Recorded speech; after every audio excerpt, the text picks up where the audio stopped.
যন্তর মন্তরে রহস্যময় ট্রাক ও অমিত শাহের পদত্যাগ, আবারও কাঁপছে মোদী সরকার। আসসালামু আলাইকুম। ভারতের রাজনীতিতে জেনজি তরুণদের আন্দোলন ও কেন্দ্রীয় শিক্ষামন্ত্রী ধর্মেন্দ্র প্রধানের পদত্যাগের পর ঘটনা মোটেও থামেনি, বরং মোদী সরকারের জন্য পরিস্থিতি আরও ভয়াবহ রূপ নিয়েছে। কেন্দ্রীয় স্বরাষ্ট্রমন্ত্রী অমিত শাহের সরাসরি ইস্তফা দাবি, দিল্লির যন্তর মন্তরে আন্দোলন ভেস্তে দিতে পুলিশ কর্তৃক রহস্যময় পাথর ভর্তি ট্রাক রাখার চাঞ্চল্যকর তথ্য এবং সুপ্রিম কোর্টের নজিরবিহীন হস্তক্ষেপে উত্তাল হয়ে উঠেছে পুরো ভারত। সরকার প্রতিশ্রুতি ভেঙে আন্দোলনকারী শিক্ষার্থীদের গ্রেপ্তার ও হেনস্থা করছে। এই অভিযোগে মোদী সরকারকে আবারও দেশব্যাপী দাবানল আন্দোলনের হুমকি দিয়েছে ককরোচ জনতা পার্টি বা সিজেপি।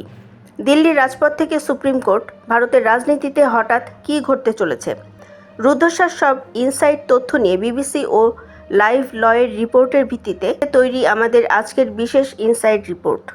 দর্শক, আন্দোলনের সাফল্য শেষে মহারাষ্ট্রের নিজ বাড়িতে ফিরে একের পর এক বিস্ফোরক মন্তব্য করেছেন সিজেপির প্রতিষ্ঠাতা অভিজিৎ দীপকে।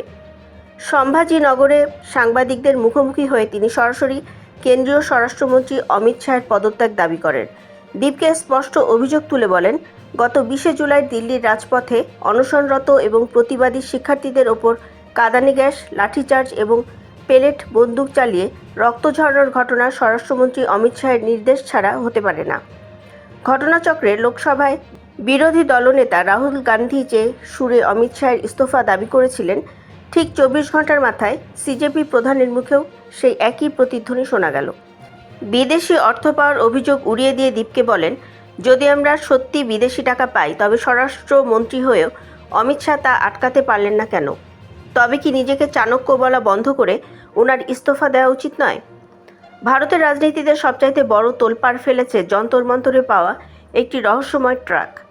সিজেপি ও নিউজ লন্ড্রির প্রতিবেদনে দাবি করা হয়েছে, 20শে জুলাই তরুণদের সংসদ মার্চের ঠিক আগে 4 দিন ধরে দিল্লি পুলিশের হেফাজতে থাকা একটি পাথর ভর্তি ট্রাক আন্দোলনস্থলের কাছে এনে রাখা হয়েছিল। সিজেপির বক্তব্য, একটি সম্পূর্ণ শান্তিপূর্ণ গণতান্ত্রিক আন্দোলনকে সহিংস বানাতে এবং শিক্ষার্থীদের ফাঁসাতে দিল্লি পুলিশ পরিকল্পিতভাবে বিজেপির লোকজনকে দিয়ে পাথর ছুড়িয়েছিল। সিজেপির মুখপাত্র সৌরভ দাস এবং আশুতোষ রাঙ্কা কড়া হুঙ্কার দিয়ে বলেছেন, গত 25শে জুলাই কেন্দ্রীয় মন্ত্রী জেপি নাড্ডা এবং জিতেন্দ্র সিং প্রতিশ্রুতি দিয়েছিলেন শিক্ষার্থীদের বিরুদ্ধে কোনো এফআইআর বা ব্যবস্থা নেওয়া হবে না, কিন্তু মোদী সরকার সেই কথা না রেখে একের পর এক শিক্ষার্থীকে গ্রেপ্তার এবং হেনস্থা করছে। সরকারের এই দমনপীড়নের মধ্যেই ভারতের সর্বোচ্চ আদালত সুপ্রিম কোর্ট এক ঐতিহাসিক নির্দেশ জারি করেছে।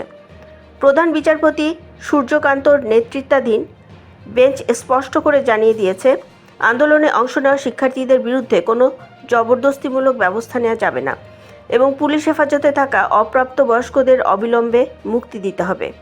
এই নির্দেশের ওপর ভিত্তি করে কলকাতার ব্যাংকশাল আদালত থেকে তাৎক্ষণিকভাবে সিজেপির 16 জন সদস্যকে জামিনে মুক্তি দেওয়া হয়। এছাড়া আন্দোলন বানচাল করতে পুলিশ কোনো বাড়াবাড়ি করছে কিনা তা খতিয়ে দেখতে একটি উচ্চ পর্যায়ের স্বাধীন তদন্ত কমিটি গঠনের নির্দেশ দিয়েছে সুপ্রিম কোর্ট। প্রধানমন্ত্রীর দায়িত্ব সামলানোর বিষয়ে নরেন্দ্র মোদীকে কড়া ব্যঙ্গ করে সিজেপি প্রধান অভিজিৎ দীপকে বলেছেন, মোদীজির এখন দেশের প্রধানমন্ত্রীর পদ ছেড়ে কোনো সোশ্যাল মিডিয়ার ইনফ্লুয়েন্সার হয়ে যাওয়া উচিত, কারণ তিনি ইনস্টাগ্রাম এবং সোশ্যাল মিডিয়ায় বেশ স্বাচ্ছন্দ্য।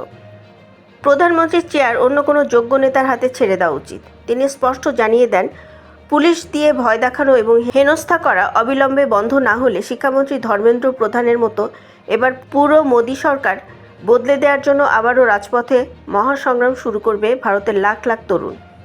দর্শক, আদালতের কড়া বার্তা আর সিজেপির নতুন আন্দোলনের হুমকির মুখে নরেন্দ্র মোদী ও অমিত শাহের পরবর্তী পদক্ষেপ কী হতে যাচ্ছে?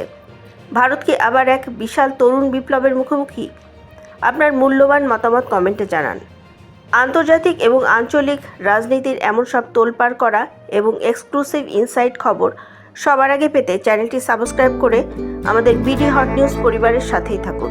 ধন্যবাদ।